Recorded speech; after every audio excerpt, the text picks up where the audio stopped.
عليكم السلام. أهلا وسهلا بكم أحبتي في هذه الحلقة رقم 424، ولا زلنا مع قصة يوسف، والعنوان هو كالعادة دي الحلقة الرابعة: كفار مصر في عهد يوسف خير من المصريين اليوم. دخل السجن مظلوما بريئا، ودخل معه السجن 2 شباب زيه. يقول سبحانه وتعالى: ودخل معه السجن فتيان. يعني الفتى معناها اللي هو يعني تحت 20.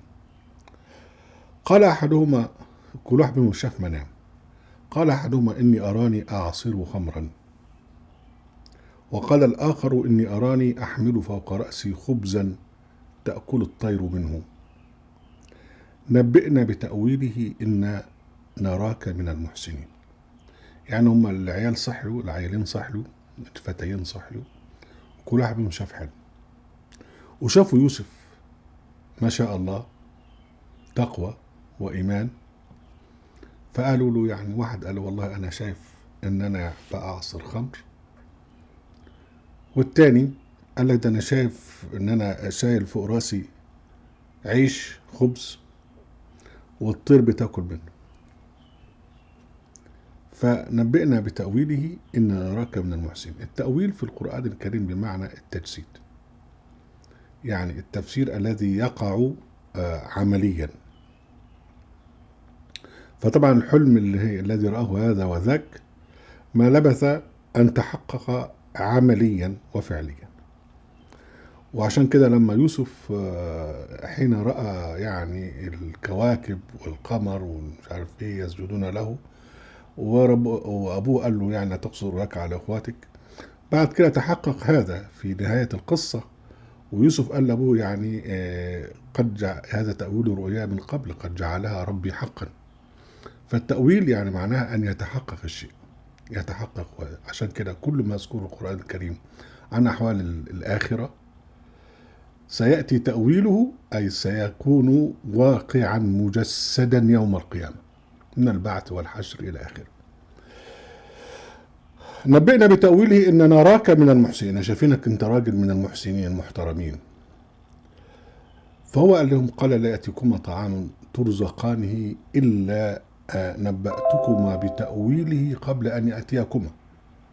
هنا بقى من آيات أو المعجزات التي يعني أعطيت ليوسف عليه السلام، أنه يستطيع أن يعلم بعض الغيب، ومش كل الأنبياء بيعلمون الغيب. يعني نوح عليه السلام قال: ولا أعلم الغيب. ومحمد عليه السلام أمر في الآية 50 من سورة الأنعام: ولا أعلم الغيب. عيسى عليه السلام كان يعلم بعض الغيب، وقال لقوم: أنبئكم بما تأكلون وما تدخرون في بيوتكم. والله سبحانه وتعالى قال: عالم الغيب فلا يظهر على غيبه أحدا إلا من ارتضى من رسول. وربنا قال: وما كان الله ليطلعكم على الغيب ولكن الله يجتبي من رسله من يشاء. إذا مش كل الأنبياء بيعلموا الغيب، كل واحد ربنا بيعطيه بعض العلم ببعض الغيب دليلا على نبوته، بعض الأنبياء ومن ضمنهم يوسف. فيوسف إنه أوتي تأويل الأحلام، وده موجود في قصة يوسف في سورة يوسف. ويعطي أيضا حاجة صغيرة، إن هو يقول لهم: والله أنتوا النهاردة أنا هقول لكم النهاردة هتاكلوا إيه؟ تاكلوا محشي، تاكلوا فتة، تاكلوا عيش وجبنة، تاكلوا عدس، تاكلوا حلاوة. أنا هقول لكم قبل ما يجي الأكل. قال: لا يأتيكما طعام ترزقانه إلا نبأتكم بتأويله قبل أن يأتيكما ذلكما مما علمني ربي.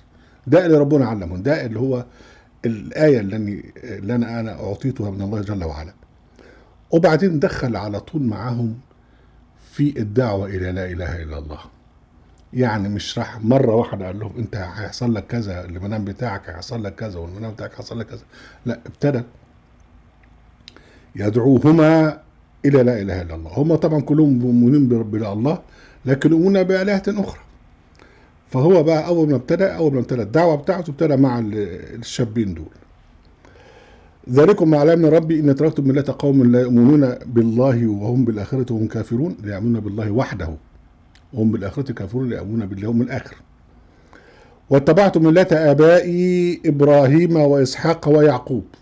طيب هنا هنسأل سؤال: وحين جيء به إلى مصر كان طفلا، لكن في بيت عزيز مصر أوتي العلم والحكمة، ومن ضمنها بقى أنه عرف بقى ملة إبراهيم جده، وإسحاق جده، ويعقوب أبوه اللي هو يعقوب إسرائيل أبوه. واتبعت ملة آباء إبراهيم وإسحاق ويعقوب ما كان لنا أن نشرك بالله من شيء. يعني لا يصح لنا أن نتخذ آلهة مع الله. ده اللي احنا بنقوله للمحمديين: لا تتخذوا آلهة مع الله، وقال الله لا تتخذوا إلهين اثنين، إنما هو إله واحد جل وعلا. ما كان أن نشرك بالله من شيء. شو بلت من شيء دي؟ كل المخلوقات من الملائكة للبشر للجن للشياطين للأميبا للفيل للحمار للزرافة، كلها أشياء. ربنا قال: واعبدوا الله ولا تشركوا به شيئا. الذي شيء الأشياء هو الله جل وعلا. نحن كلنا أشياء. واعبدوا الله ولا تشركوا به شيئا، يعني لا تضع شيئا مما خلقه الله إله مع الله. فيوسف بيقول: ما كدنا أن نشرك بالله من شيء. شو بقى يعني كلمة شيء ديت؟ يعني معناها تحقير. أنا في نظري هذا، يعني حين تضع شيء إلى جانب الخالق الذي خلق هذا الشيء، ذلك من فضل الله علينا. إذن الذي يؤمن بأنه لا إله إلا الله ويتمسك بهذا فضل الله عليه. ذلك من فضل الله علينا وعلى الناس ولكن أكثر الناس لا يشكرون. أكثر الناس لا يشكرون. وإحنا تعرضنا في موضوع الشكر إلى معاني كلمة الشكر، ومن ضمنها معناها الإيمان. وهنا برضو معناها الإيمان، ولكن أكثر الناس لا يشكرون، يعني أكثر الناس لا يؤمنون. أنك إذا شكرت الله سبحانه وتعالى حق شكره آمنت به وحده لا إله إلا هو. بعد كده دخل برضو في الدعوة إلى لا إله إلا الله: يا صاحبي السجن. نتوقف على كلمة يا صاحب. الهلس اللي احنا توارثناه نقول لك الصحابة، والصحابة كلهم مؤمنين وكلهم عدول وكلهم آلاء. عدول يعني معناها مش بيخطئوا على الإطلاق، مش بيكذبوا على الإطلاق. الله تقول المنافقين كانوا بيعملوا إيه؟ الكذابين اللي كانوا بيحلفوا بالله كذبا. كلمة صح في القرآن الكريم اللي هو الصحبة في المكان والزمان. إذا يقول لصاحبه لا تحزن في الغار، يعني معناه أنه هو كان موجود معه في نفس الزمان والمكان، مش معنى كده أنه يكون صديقه. ومحمد عليه السلام يعني خاتم النبيين والمرسلين. ربنا سبحانه وتعالى يقول لقريش: ما بصاحبكم من جنة، يعني موجود معكم في نفس الزمان والمكان مع الاختلاف في الإيمان. فالصحبة لا تدل على الاتفاق في الإيمان أو الصداقة، يعني كلمة صديق موجودة في القرآن الكريم، أو صديقكم في سورة النور. لكن الصحبة تدل على أن تكون موجودا مع صاحبك في نفس الزمان والمكان. من أجل هذا يوسف بيقول للاثنين دول: يا صاحبي السجن، اللي هم موجودين معه في نفس الزنزانة مثلا أو في نفس السجن. يا صاحبي السجن.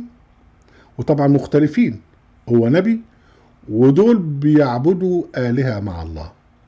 فهو بيقول لهم: يا صاحبي السجن أأرباب متفرقون خير أم الله الواحد القهار.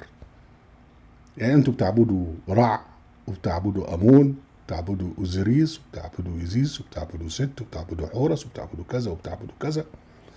آلهة متفرقة، وكل مقاطعة لها إله، وفي إله كبير، وفي إله للموت، وفي إله للبدنجان، إلى آخره. يعني آلهة متفرقون خير أم الله الواحد القهار. وبين قلبها كلمة بتنطبق على عصرنا وفي كل عصر: ما تعبدون من دونه إلا أسماء سميتموها أنتم وآباؤكم ما أنزل الله بها من سلطان. أنتم بتعبدوا رع، وبتعبدوا حورس، وبتعبدوا إزيس وزوريس وست وفلان وعلان وأمون إلى آخره. دي مجرد أسماء. أنتم بتعبدوا، أنتم بتخترعوا أسماء وبتعبدوها وبتخافوا منها. نفس الحكاية في سورة النجم. ربنا سبحانه وتعالى يعني قال عن العرب: ما تعبدون دون الأسماء سميتموها أنتم وأبوكم، برضه ما أنزل الله بها من سلطان. بيعبدوا مناة واللات والعزى إلخ إلخ وهبل وبتاع مش عارف. ونفس الكلام في مصر حتى الآن، بيعبدوا السيد البدوي وبيعبدوا الشاذلي وبيعبدوا الدسوقي وبيعبدوا محمد وبيعبدوا علي وبيعبدوا الخلفاء الفاسقين أسماء. وإذا أنت تعرضت لنقد لاسم الأسماء دي، الناس تثور عليك هم بيعبدوا الأسماء، أسماء اخترعوها، يعني سموا إله اسمه محمد ويعملوا ولا يملك الشفاعة، وإنه قاعد في قبره تحت وبتعرض عليه الأعمال إلى آخر الهجس ده كله. ويروحوا عند القبر الرجس المنسوب إلى النبي والنبي بريء منه، ويحطوا يدهم على شباكه إلى آخر. هم اللي بيخترعوا هذا، هم اللي بيسموا الأسامي وبعدين بيخافوا من الأسامي دي. فده كان في عصر يوسف عليه السلام، وكان في عصر الأمم السابقة أيضا. فهي إن شوشو ده هو إبليس الشيطان، يعني أنا بدلعه، يعني بقول له شوشو، هو بيضحك على الناس كل عصر بهذا الكلام، إن هم يخترعوا أسماء ويقدسون هذه الأسماء ويرتعبون منها ولا يتصورون أحدا ينقضها. زي ما قلت لكم، لو أنت جيت وشتمت البخاري نهارك اسود، أنهم بيعبدوا البخاري، بيخافوا من كلمة البخاري. فقال لهم: يا صاحبي السجن أرباب متفرقون خير أم الله الواحد القهار، ما تعبدون من دونه إلا أسماء سميتموها أنتم وآباؤكم ما أنزل الله بها من سلطان إن الحكم إلا لله جل وعلا. أمر ألا تعبدوا إلا إياه، ذلك الدين القيم ولكن أكثر الناس لا يعلمون. ربنا أمر أنه لا إله إلا الله ونعبد الله مخلصا له الدين. ده اللي أمر ربنا. أنت بقى يعني بتعصي هذا، يبقى مصيرك يوم القيامة الخلود في النار. نتوقف عند هذا أحبتي، ونقول أن يعني المصريين كما سبق يعرفون الله سبحانه وتعالى، والنصر المطلقات قلنا حاشا لله، لكن يعبدون معه أسماء أخرى. وده زي حال المصريين اليوم وزي حال المحمدين اليوم، يعرفون الله ولكن يقدسون معه غيره أولياء إلى آخره. أفحسب الذين كفروا أن يتخذوا عبادي من دوني أولياء إن اعتدنا جهنم الكافرين نزلا. يعني هذا الكفر. نذكركم أحبتي أن الله سبحانه وتعالى أنزل نفس لا إله إلا الله على كل الأنبياء والمرسلين، وأنه جل وعلا كرر الدعوة لا إله إلا الله في القصص القرآني وفي غيره، ولكن المحمديين مصممون على عبادة البشر والحجر، ومهما نصحناهم يقولون يعني يعتقدون أنهم على هدى، ويوم القيامة سيؤتى بهم ويقسمون كذبا أمام الله أن والله ربنا ما كنا مشركين. ونذكركم أن الإهلاك قد حدث في الأمم السابقة، وهو يحدث الآن للمحمديين بسبب سيطرة الكهنوت عليهم، وطالما يوجد الكهنوت فسيظلون في حروب أهلية مستمرة وحمامات دم لا تنقطع. لابد من التخلص من الكهنوت، يعني التخلص منه نحن نقتلهم، لكن لابد أن يتحرر الناس من الاعتقاد في الكهنوت ومن التراث الذي يجعلهم يخسرون الدنيا ويخسرون الآخرة. أهلا بكم أحبتي في برنامجكم لحظات قرآنية في قناة أهل القرآن في موقع أهل القرآن. تنسوا المشاركة بشير ولايك، وعليكم السلام.